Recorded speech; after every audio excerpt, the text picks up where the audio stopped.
ইচ্ছে না থাকা সত্ত্বেও বৃহস্পতিবার দিন আমাদের দিকে দিতে হলো ঠাকুর বিসর্জন। হ্যালো এভরিওয়ান, তো আজ আমাদের প্রতিমা বিসর্জন। দেখো এখানে আমি রেডি হয়ে গিয়েছি মণ্ডপে যাওয়ার জন্য।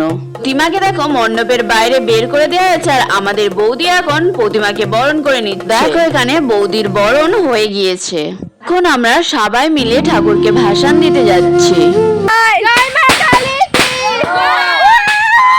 তারপরে দেখো এখানে ভাই আর দাদাই মিলে ঠাকুরকে 3 বার প্রদক্ষিণ করিয়ে দিল।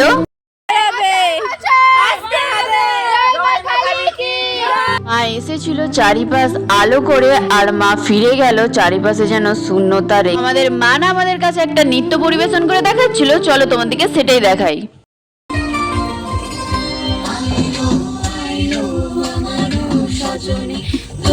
আমাদের পাড়াতে হঠাৎ করে একজন মারা যায়, সেই কারণে আমাদের দিকে বৃহস্পতিবার দিন তাড়াতাড়ি বিসর্জন দিতে হয়।